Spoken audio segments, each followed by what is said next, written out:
It's one to hate how it's one thing like if you find out how your bestie sees you and you hate it. It's another thing when you find out how they see you and it doesn't make any sense. And it's like it's like how did you get to this fucking conclusion? You actually can. And then it's like I'm not gonna lie, we can't be friends because like for you to get to this conclusion, you had to ignore so many things. Like it's like, bitch, did you study? Bitch, did you study? I think if somebody gave me an erroneously wrong. Yes, wrong. Of myself, yes. I'd be like, where? I don't even think I'd be offended. Like, where the fuck? Who are you observing? Because it's not me. Who have you been interacting with? Because that's not me. Yes, it's like where did that come from? Like, what biases did you bring to this is what my opinions are observation? Wrong. Opinions can be wrong. I think honestly, I would just die laughing if in case Yana says something way out of left field. Like, what the fuck are you talking about? I feel like when I say wrong, I mean intelligible, as in like I think like some people actually can say things about you that just don't. There's just no like there's not like proof or like enough like. There's not enough there where it's like this is just a bad opinion or no, this is just an intelligible opinion, whatnot, because I can provide proof as to how this is not true. Okay, what if I said that one of my perceptions of you is that you're kind of a hyper person, like you're kind of hyperactive? If someone said, would you say that was like, you'd be like, I don't see myself like that? If someone said that, I could see how I would say like that's not like that's wrong. Like a fair assumption. I would say yes. That's a perfect way to say that. I would say that's a fair assumption. Okay. That's like that's what I would say. Like that's what I mean when that's what I mean by that's a fair assumption. I don't think you're hyperactive. I think you're like on 100 all the time, which is cool. And then I would think that's not a fair assumption and whatnot. Because, really? No, but I said it's not a fair assumption because Cassandra sees me about how much in a week. Oh, that's fair, that's where I go back to the. That's where I go back to like the evidence part. I kind of see you in settings where you kind of are, I guess, more hyperactive than you would usually be. And that's where bias comes from. People. No, I don't think there's so much of bias. I just think that was one of those like that because I've gone through so many battles of like perception and like my own perception about myself and me being like, well, I don't want people to hate me, but then I'm also like, wait a minute, but like. How a bitch that only see me once a month got like so much to say about me? Hot take. Yeah, hot take. Like it's like you don't like it's one of those things like you don't know me well enough to say this about me. Whereas like we're Marcus, what did you just say about Brian? I forget now. What did you say about Brian? I don't see his behavior as people pleasing. I see it as telling it like it is. That immediately in my head, I'm like, I'll be seeing how Brian is. I'll be seeing this ninja like in and out. That's what I'm like. I need to be around him more. I think I've only met him twice. Brian is a very, very kind and nice person and whatnot. One thing that me and him very much be bound on is the whole, I'm like, you know what, Brian, I'm not gonna lie, yeah, you, if I'm over here thinking like maybe I am a little too nice and I need to like get that together, then I'm like, Brian's definitely too nice, because like when it comes to like me and Brian, a lot of things that me and Brian, that's bestie, like been holding me down forever and whatnot. Me and him always disagree on how to handle things and whatnot, because Brian will come to me knowing that I'll tell him, no, go be direct and say that shit. Don't care if it sounds like, no, be direct. Being direct is not being mean. It is how you like, you know, your delivery with everything matters and whatnot. But side note, bitches only ever bring up talking about delivery when you talk about being blunt and honest. I just want to point that out there. People only ever bring up, what was your delivery like? When people bring up being like blunt and honest. I feel like people too often use blunt and asshole synonymously. There is a big difference. Yes. There is a huge difference. I haven't been blunt in forever. That's what I'm saying. I have been blunt and I have been an asshole. Yeah, we all are at points. Like, yeah. No, yeah, that part. But no, yeah, like Brian's a very much like indirect approach. Like Brian will ask the counsel how to perceive this situation, how to continue. I'll just be like, I'm like, no, that's doing too much and whatnot. Let's just say what it is. Like, it's just like, you got something to say to her, go say that to her. Like, that's not mean you being direct. She should, a real person would value you coming to them as a person and be like, hey, this is what's up. Lo and behold, I was wrong with this word. I'm very wrong with this word. I was very, very wrong and whatnot. But no, I lost what I was saying earlier and whatnot. Oh my god, my brain is just oh my god. Scars. What was you gonna say, Snake? I thought you were about to say something. Oh, I just remember what I was gonna say, but yeah, you go. No, I don't think I had anything to say. Oh, I was gonna no, but yeah, you did bring up that funny that was a funny thing that you brought up and whatnot, because that reminded me of the whole like Cassandra said, the whole like I do be thinking people can have fair, I think there are fair assumptions that you can usually make about people in the world, yeah, sure, and whatnot, but then there are things where it's like, then there's things like, respectfully, you don't have enough evidence for this opinion. That's where I'm like, and I don't be saying that to say that to be mean and whatnot. It's just like, it's like, oh no, I'm not gonna lie, you don't see this person enough to have like a valid opinion. hot take. And I'm not trying to say like, oh, like, let's say you meet someone tonight and they're awful to you and you think they're an awful person and whatnot. I'm not saying that that's like an invalid take. And no, whatnot. you just had an awful experience with that person. Right. Yes. Like, what I want to say is like, oh, but like, if you want to talk about a person, you got to get some, it's given like, come on, where's the evidence? How long, like, how much do you see them and whatnot? That's where I'd be like, oh, like if someone were to say like, I'm like a hyperactive person, when I'd be like, I could see that, I can see that assumption. I'm not saying I disagree and whatnot, but I can see that assumption. You're allowed to. Like I said, self-perception is important, and people change every day. Like I'm very much like, people just do what you want as long as you hurt come as you are. Come as you are. I get that completely and whatnot, and that's why that's what I was saying with the Cassandra thing and whatnot. Like then there's what was I gonna say? I went from the yeah, that's a fair assumption to the I'm not gonna lie, you don't got enough evidence. Like if you bring this to the court, the judge gonna laugh at you. He gonna be like, you don't got enough evidence. Like go hit them books. Go back to law school. But at least I'll say this. At least some people take that much better than others. Obviously, we're all different. Of course, we're gonna take this differently and whatnot. But like, I feel as a generation, sometimes we don't like internalize the fact that like we can be wrong. That's a thing that I love thinking about all the time. But I'm like, I could be wrong right now, and honestly, I don't care. I'm not gonna be mad at myself for being wrong. I was wrong. Keep it going. Like it's keep it going. Like we're all wrong at points. It's nothing to get super worked up about. It's like, I was wrong. Lesson. What did you say? It's a learning lesson. Literally, it's like, I was wrong. All right. That's what I remember. It's like, if someone's wrong, it's like I don't want to crucify nobody. If you're wrong, you're wrong. We're all wrong at points. There's no need to crucify nobody. Which I'm like, I was wrong. Don't like, but like I said, yeah, it seems like people don't like hearing that, like, oh yeah, you don't have enough evidence and whatnot. I'm sorry, but that opinion just isn't like, it's like no, it's like, oh no, like I actually not always on 100 and whatnot. You don't have enough. I'm not saying this about Cassandra. I'm just saying that's like this in general and whatnot. It's like, oh baby, I'm not gonna lie, like go hit them books, because like if you got more evidence, you would be like, oh no, that ninja like that ninja just sat at home just like literally just sat at home. But my bladder is so full right now. Oh my god, that part. I literally had to pee earlier, but then it went away. Is the shop right closed? I just pee outside, but the shop right closed. I don't know if the shop right closed. But, this you're a dude. You can just pee wherever you want. Oh, bye. That part, I'll whip it out. Oh, her. But not for free, y'all. Don't get it twisted. That part, you subscribe. Right, like don't piss me off. Not too much, y'all. Not too much. What was I gonna say? That got me into it. Marcus, you got anything to add on that? You didn't really add much, Stink. Get into it. Yeah, sorry about that. Now you good. Come on, show us your tail. Interesting. Well, we had a circus. Well, branching off to that, there was something that I was thinking about at some point, like my approach to apologizing and such, and saying that I'm sorry.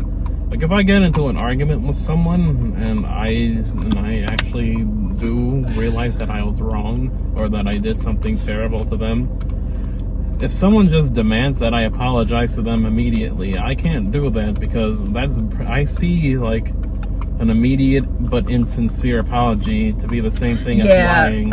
Yeah. Because at that point it just tells me you care more about just hearing something to please you rather than how I actually understand what I did wrong. So if I get into an argument, someone says apologize now, I'm like, no, I can't do that. I have to apologize on my own terms. Right.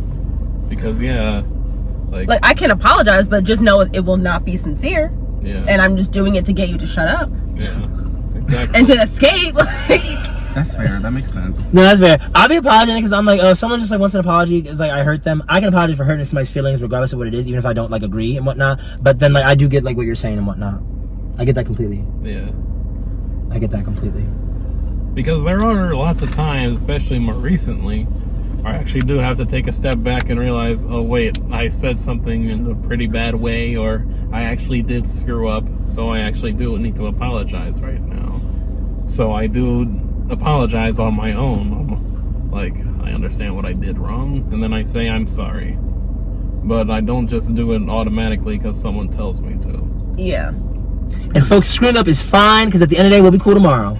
I wish a lot of bitches would just internalize that. Like, we'll be cool tomorrow, man. Don't nobody be in my phone like, I just feel like you hate me. Oh my god, like, do y'all never like I need y'all to go back to conflict resolution school, because it's giving like what? Like,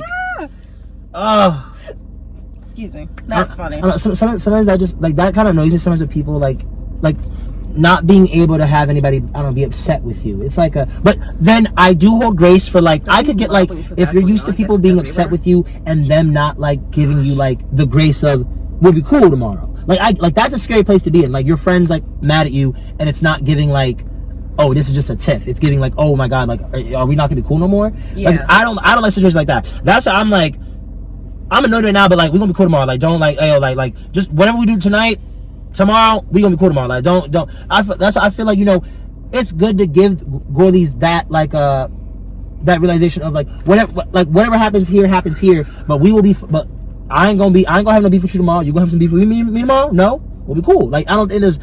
That's why I'm like, there's no reason for like anyone to be thinking like nobody hates them or whatever. It's just like, you know, you grown. Like, come on, conflict resolution gotta like come on. Also, I wanted to say that. Because there's no one out here. Like, okay, sorry about that. I was gonna add on, or I was gonna tack on to your talk about apologize. I just thought of it. So this is something I experienced in my childhood. Because, like, of course, I have a sister. We scrap. We're fine now. But of course, all siblings scrap. I would apologize, you know, after the whole spat was done. My mom would clock me, or my sister would clock me, and they'd be like, "Oh, you're only apologizing because you feel bad." No shit, because if I didn't feel bad, I wouldn't apologize. You do realize that, right? Like, I'm apologizing because I feel bad. I'm like, wow, someone said that to me. You know, I would feel some type of way. So, apology, you can accept it. You cannot accept it. I'm just letting you know. Of course I feel bad. That's why I'm apologizing. So, that's just my little thing. Tacking on to, or piggybacking off of what you said. Yeah, that's double riding what you were saying. No, that's on period, though. Because I've had many, like, I mean... Because when you live with your siblings, you have falling outs. Like, right. Like, bitch, we done got into fist fights and shit and like that. Like, oh, we would scrap. And it's like, box. But also, like, y'all have, like, such good moments where, like, y'all have been bonding. And it's like, that's like, I think of, like, sibling as, like, probably one of, like, your closest people that you'll have outside of, like, friends. Because you also do have, like, you know, found family as well. That'll be just as close as people that you have close to in your immediate family. Yep. It's with my sister's always the one who would, like, after we would rumble, after we would tussle, she would be trying to like resolve it first, like immediately, 10 minutes after, like, hell no, get away from me, like, no. But now I'm like, ooh, I don't like it. I understand why she did it. I don't like it though. I just need a couple hours to myself where I can be salty and ruminate on everything. That part, everybody's reflection is like... Yeah. Like, then I'll engage with you. But you made me mad. No, I'm not going to interact with you immediately because I'm going to be salty. You're fine. Then it's going to reignite whatever we were fighting about all over again, right? That part. Like, because if I'm still mad and you come at me and then I get snappy and then you're like, well, I was just trying to apologize. It's like, I wasn't ready for that yet. You can come back in a little bit and maybe I'll be sithered down enough for a conversation. Or that's fair. Or people just act like nothing ever happened in the first place. That's a little, you know, pet peeve of mine. Because I like you. That's how y'all parents be. Like, I need y'all to lock in. Right? That's how y'all parents be. Be so serious. That's how your parents be. I feel like that's gaslighting a little bit, especially with parents, but sometimes also friends. Like, I'm not mad for no reason. And with parents, you know, you can't be upset with them. You're like, oh, you mad at me? Yes, I'm mad at you. But when it comes to your peers, you get upset with them, and they'll be like, oh, well, why are you still like, you know, why are you still ruminating on it? Why are you still musing over it? It's not a big deal. Well, if it wasn't a big deal, like, being that you have known me for however long, what was I gonna say? At least I'm getting my money. Y'all was broke. It took more turns in the keyhole. Okay. I was gonna say, it wasn't just nothing, because if it was nothing, then it wouldn't be feeling this way. So that's a bit of gaslighting, and that's my 2 cents. But yeah, I'm just you know, interjecting here and there. Piggybacking, double riding, deep throating, dick riding. I like. It was a good mixture of those. I like them. Bye. Okay. How do we all feel about the process of making adult friends? What is that giving right now? That's very hard. I mean, I've made adult friends. I feel like I need to make some more, just in the areas that I frequent. Like, people who I'm friends with because I frequent places, not people who I want to make another community with. I feel like I already have my community with you, and of course Layton's not here. Casey, I'm like just the Broski bunch or the people I see more frequently. I need to make what are they called, superficial friends. Like, I'm putting it kind of harshly that I'm putting it very harshly that way. No, whoa. You go, sister. Like, I want to make solely a gym friend or 2 or 3, or when I start skating and I want to make an ice rink friend or 2 or 3, and we do gym things and ice rink things and like whatever other things with those people only. Yeah, that makes sense, to make friends that you have specific niches that like align with each other. I can't skate. I feel like I already have like I can't skate. I feel like I wouldn't be included. I feel like I already have my whole village, which is amazing. Maybe it's just me right now. I don't feel like maintaining another village or trying to start one up from the ground up, because this one has already been established, and I kind of let me not say wormed my way in, because that has a negative connotation. Like Asiana, she you didn't worm your way in. Wiggle. People. Yeah, let me say wiggle. That's fun. I like the wiggles. But yeah, I did kind of wiggle my way in with this one. I like this little village, but like I was saying earlier, to raise a village from another one from the ground up and to start all over, that is very difficult. It's giving, I need there to be an adult version of Girl Scouts, so that way I am with people all the time. Cookies, ooh. Yeah, we just interact because we're there. I really wish I could put this in better terms. My English has not been, English is a dumb language. My vocabulary is in the crapper. It's deteriorating. Yeah, it's not great. I need to start going back on Merriam-Webster's app and quizzing myself. But I feel that. yeah, making adult friends is hard, and also when you're Excuse me. holy shit. I felt it in my bussy. when you're an adult and you're trying to make friends with adults, it's like, wow, you start to thank whoever raised you that you were raised decently. Like, wow, some of these people, I'm surprised you made it into legality. I'm surprised you made it so that your frontal lobe could be fully formed. I am shocked you made it to your 30s. These ninjas be annoying. It's like, what are you not getting here? I'm talking to you, asking questions to be your friend. I'm not here asking you questions like, I'm not some interviewer. First of all, I'm not a cop. I'm not a cop. First of all, I'm not a cop. Me personally, making adult friends is going to be as difficult as making friends in the past was, because me, I've improved upon it recently, but I don't talk much and I don't approach. Really? I'm just kidding. I'm sorry. I'm being an asshole. She gagged, Yeah. as you were saying. I don't talk much, I don't approach much, but I've been getting out of those old habits slowly but surely. But even when I'm out in public or going somewhere or doing something, my goal is to just go out, do what I need to do, and then go back. So I don't open a lot of time for like pleasant conversation or anything like that, or mingling or anything like that. So you're saying you don't go out of your way to start conversation, or you're not open to conversation happening towards you? Oh, I'm definitely open. Like, if someone approaches me and tries to talk to me, that's fine. Like, I'll reciprocate. I'll bounce off, and hopefully we get something good going. But Bounce off. I don't usually go and try to wiggle. Yeah, I don't try to wiggle my way into places and try to talk to people. Like, I have tried that, and usually it doesn't work. When I was in animation club, I was around a lot of those people, but it was very obvious to me that this is already a very tightly knit group, and a lot of the people here That's annoying. already know each other and know each other's inside jokes and such, and they already have their own dynamics. So me including myself there, too difficult, too pushy, and it also doesn't seem like it's gonna go anywhere.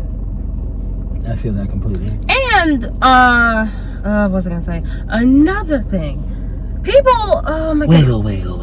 I feel like people, especially, don't really understand what it means to make friends as adults. So in that case, so that leads to them being closed off. And then when what the fuck? So then when you're trying to initiate friendship, start small talk. Well, another thing within a thing, another little tangent within a tangent.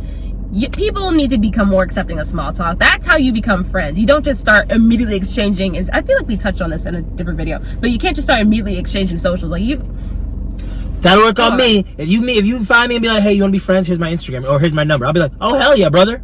Let's go do fentanyl. I'm lying, but yeah. Oh my goodness! But then when I try to approach adults, especially in the gym, actually, because I see people my age and I'm like, oh, you're brave. You're brave. I cannot approach them in the gym. So very rarely I do it because, you know, number one, people are in the workouts, but also if I approach them after and they're just loitering, the people who are loitering by the desk or whatever, not trying to, you know, get out and leave because they have somewhere else to go. If you're loitering and I approach you and be like, yo, I saw you doing this, I just want to say you look really good, blah blah blah, they'll look at me up and down like, I want to say that too. I want to say that too.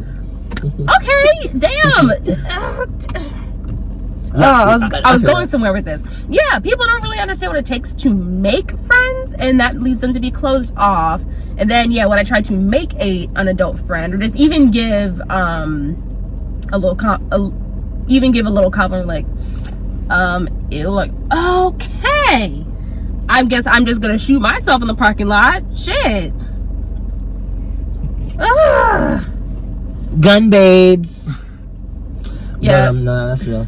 You're showing to me. I would not. I'm not trying to make no friends at the gym and whatnot. But if someone tried to make a friend of me at the gym, I'd be like, oh hell yeah, brother. Then, yeah. So it's giving. Someone has to. I'm all for approaching people, but sometimes we're like, ooh, they look like they, you know, give me a little. They call me a Nick Gurr. or if I compliment someone on their physique, they'd be like, why are you staring at me? Yeah, I'm like, I wasn't doing that. That's real. See, I'm the kind of friend, like, if I'm trying to make friends with, like, the gym person, I'm gonna be like, do you want to go do something that has nothing to do with the gym? Because I'm a real girl. I'm like, I don't just want to do this activity that we share. Let's go do fentanyl. We're not, but like, you know. Let's not do that. That part, don't do fentanyl. Kids do lean. Well, don't do lean. Kids don't do drugs. Kids don't watch this. We are not for kids. No, we're not. We are not. We are not children. That part. Yeah, adult friends, oh my goodness, my goodness, it's just a whole different dimension to navigate. And men are slow. Oh my gosh, men are a different breed. Oh my god, oh my gosh, I swear. That and Nosuke stuff still just has me in the, that was funny when you I still have to show y'all the screenshots. I swear, when you show people screenshots, then they'll know what you, like, that's when it's like, okay, I see what you mean. Like, it's like, yeah, like, it's not enough just to say it's like, this is a waste of my time, kind of. Showing into some screenshots, then perp. Weird. Skanks. Perp. I like that tone on you though. So what do you, broskies of the bunch, think about?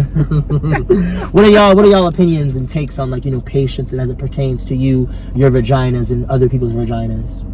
I know for a fact I have zero patience. I feel like people have just gotten accustomed to me having no patience.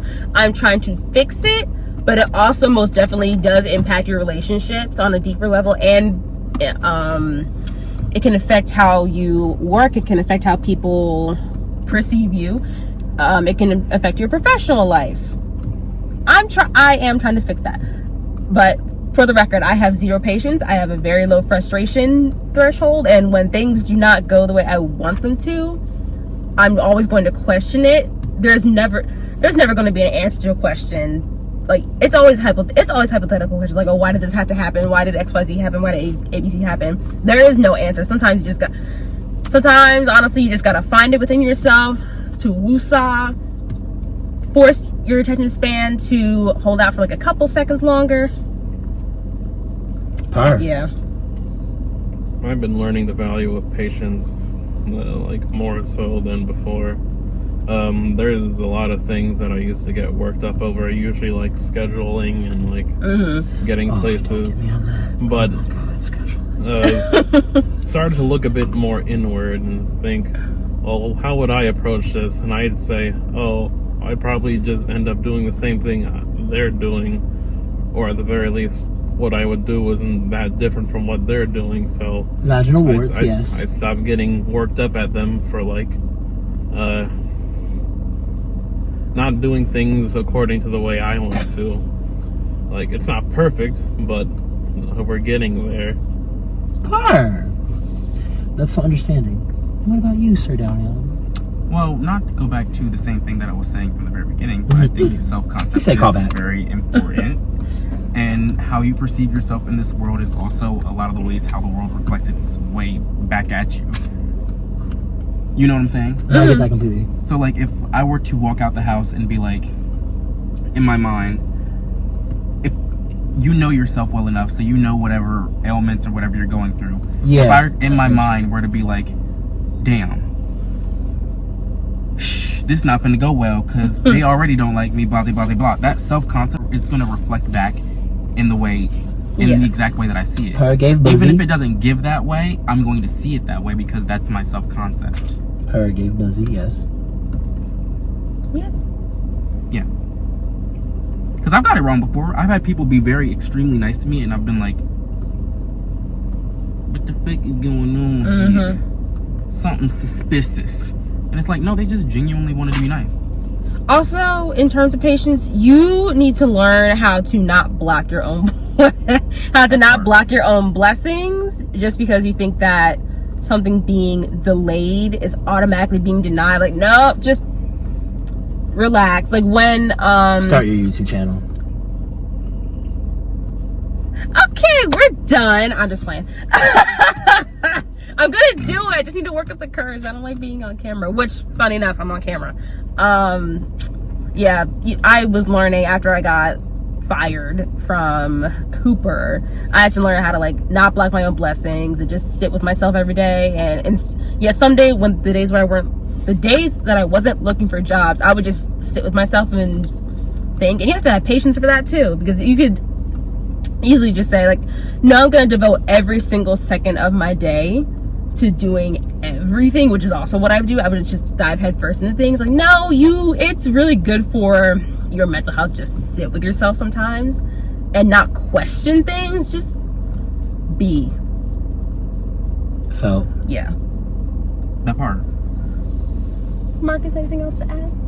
You really don't speak much, my man. Yeah. I just want to make sure that you're included. Not to be that hoe, but can I have everyone's signs? I know you're a Pisces. Why you kind of gagged on it? He was like, all right. Like, what? How I get, you see how I get brought into by. Wait, do you know your big three? Yeah, it's it's Pisces, Cancer. It's very watery in here. I mean, yeah. You got a lot of water in there, man. Yeah. What are yours? I'm a Leo rising, a Gemini sun, and a Capricorn moon. I am a Leo sun, Aries moon, Scorpio rising. That all explains. That's why we get along so well. I love my water girls. We gonna cut up. Yeah. Oh no, I see that. I've been, when I tell people, I'm like, yeah, you're a lot, and I'm like, or not a lot, like, you're very intense sometimes. I'm like, yeah. Well, you got some intense ones in there. Yeah. Leos and Scorpios are intense. And I'm a Capricorn. Do you know They're your big also three? intense in a way, but like, know. That's fine. I don't know how I figured out my big three. I think I just looked it up. I'm biased because I don't be thinking I don't be thinking Scorpio. Actually, no, I'm biased. I don't be thinking water signs are that intense because like I come from a place of like, oh no, being in tune with your emotions is how you should move, and then it's like, yeah, I believe they're more introspective. Fire signs are impulsive as fuck. Oh man. That's fine. I think there's something to learn from everyone. Yes. that's so true. Yeah. Because air signs can be very much in their head, and sometimes that's why they get labeled as like airheaded or like very vapid or whatever the case may be. Ooh, vapid. That's a G word. I don't know much about earth signs. I'm gonna be honest.